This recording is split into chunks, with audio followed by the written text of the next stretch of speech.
अब ध्यान से सुनना, गोस्वामी तुलसीदास जी ने क्या लिखा है।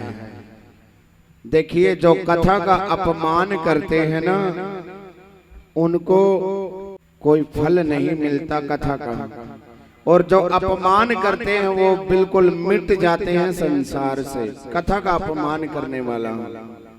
तो जब कथा सुनने के लिए आए थे, चले थे भोले बाबा और माता सती, तो क्या लिखा है चौपाई के अंदर, संग सती जग जननी भवानी। कौन कौन चली?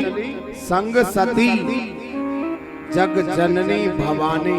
इतना बड़ा नाम दे दिया गोस्वामी तुलसीदास जी ने। ध्यान से सुनना, 10 अक्षर का नाम, और गए शंभू। साथ में कौन गए थे? शंभू। सिर्फ 2 ही अक्षर का नाम है जब कथा सुनने के लिए गए तो। लेकिन कथा के प्रताप से माता ने तो कथा सुनी नहीं, माता सती ने तो कथा सुनी नहीं, लेकिन किसने सुनी? गोस्वामी तुलसीदास जी चौपाई में लिखते हैं, सुनी महेश। आए थे कौन सुनने के लिए? शंभू। कितने अक्षर लगते हैं शंभू में? 2, और महेश में 3। 1 अक्षर बढ़ गया ना। सुनी महेश परम सुख मानी।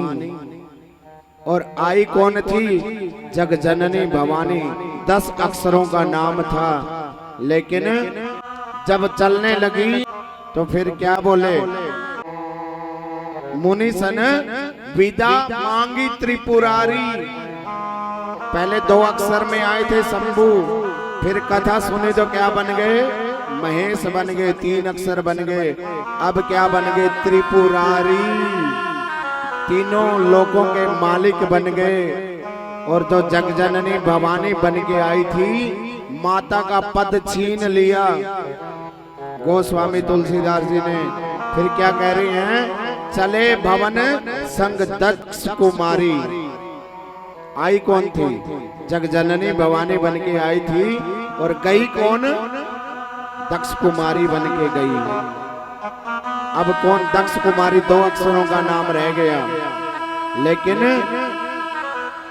जिसने कथा का अपमान किया, माता का पद छीन गया।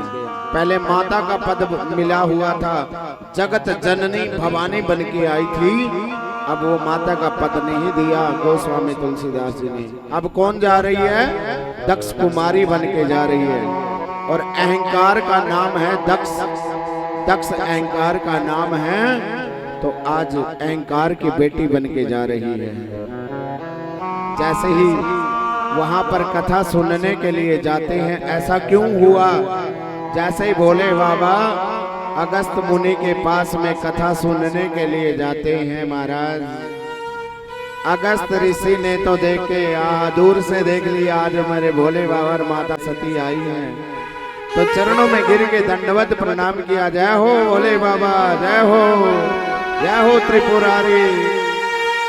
तो महाराज भोले बाबा ने हृदय से लगा लिया मेरे अगस्त जी को उठाकर। जब बैठने लगे ना, बोले आइए अगस्त जी। कहते हैं आओ महाराज, व्यासपीठ पे बैठिए।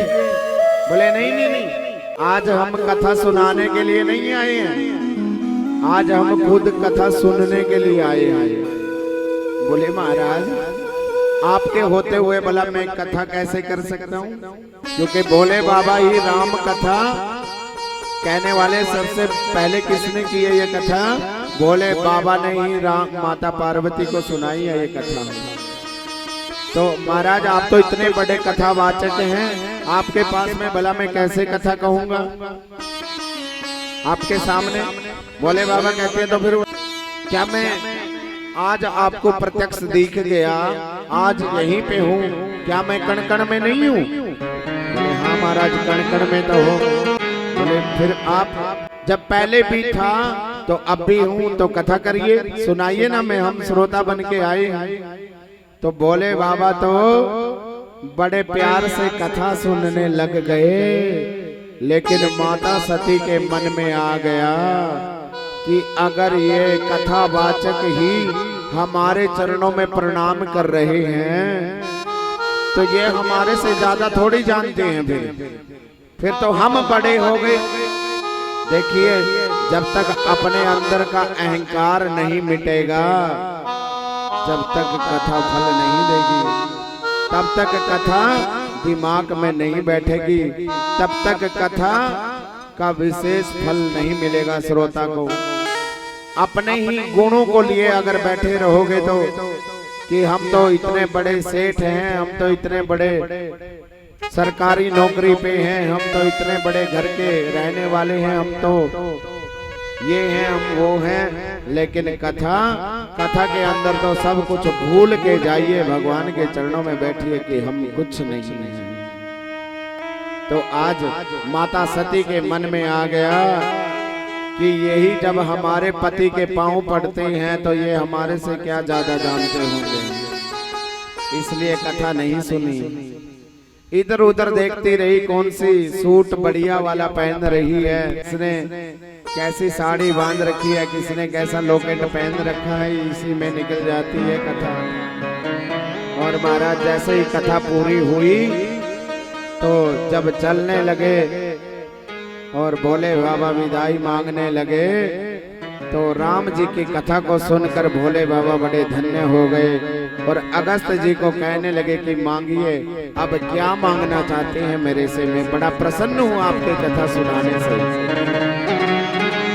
तो अगस्त जी कहने लगे, महाराज अगर आप मेरी कथा सुनाने से प्रसन्न है ना, तो एक वरदान दे दीजिए, जिनकी कथा सुनी है ना बस उन्हीं के दर्शन हो जाएं और हमें कुछ नहीं चाहिए महाराज। राम जी की कथा सुनिए, राम जी के दर्शन हो जाएं।